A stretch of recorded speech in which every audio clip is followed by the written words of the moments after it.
Subscribe to our channel by clicking the subscribe button. Click the bell button and enjoy the latest uploads from our channel.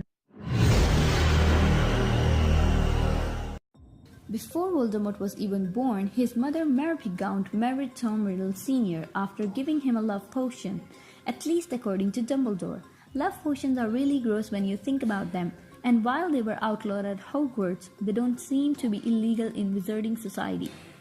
While this likely wouldn't have stopped MEROPE, since she was determined to make Riddle love her. If love potions were illegal, it have made it more difficult for her to conceive Voldemort in the first place. This might be the darkest option on this list, considering it involves a child. And even though he is set up as an evil child, he was still a child.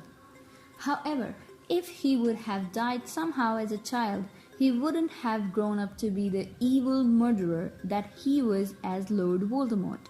Alternatively, if some sort of intervention had happened to him as a child, maybe he would have turned out differently. However, as Dumbledore pointed out, it's all about choices, not circumstances. MEROPE GAUNT shows up at an orphanage in London with no money and very sick. She gives birth to Tom Riddle Jr. there, and she dies right afterward.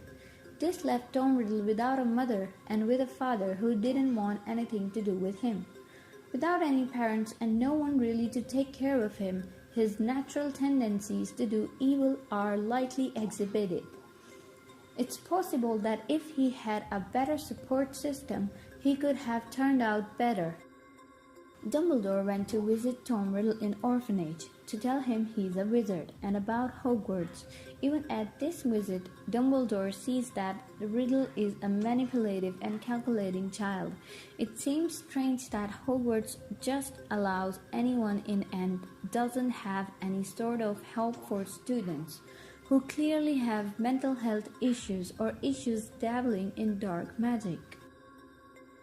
SLUGHORN might not be evil, but he is not a great judge of character either. When he taught potions while Tom Riddle was at school, Riddle was his favorite student. Riddle manipulated SLUGHORN into telling him about HORCRUXES. And this conversation was also the first time Riddle discussed the idea of creating more than one.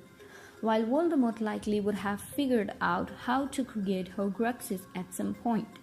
This information allowed him to make them while still in school. Voldemort was making HORCRUXES since he was around 14 years old. After he murders his father and grandparents, he uses the Marvolo ring to create his first HORCRUX. This is just the start of the awful things he did while still at school. Voldemort also framed Hagrid for opening the Chamber of Secrets and more, while he was clearly able to manipulate most people around him. If he had been caught for any of his crimes, he could have been put in AZKABAN before he got too powerful, giving people like Dumbledore time to figure out about the Horcruxes. Dumbledore was one of the only people who was suspicious and wary of Tom Riddle from the start, since he visited him in the orphanage. He was able to see the dark side of him before Riddle learned how to mask who he truly was. After the fateful night at the Potter's house, Voldemort was left weak and nearly dead. The Horcruxes were still keeping him alive, but he barely even had a functional body anymore. He had to be nursed back to health by Quirrell and then Peter Pettigrew. If Dumbledore had been able to locate him during this time, he could have kept him from getting back to his full power. This would also have given him time to learn about the Horcruxes and destroy them. The original Order of the Sphinx was created to help fight against Voldemort and the Death Eaters during his rise to power. Members of the original group included Dumbledore, the Potters, Sirius Black, the Longbottoms, and more.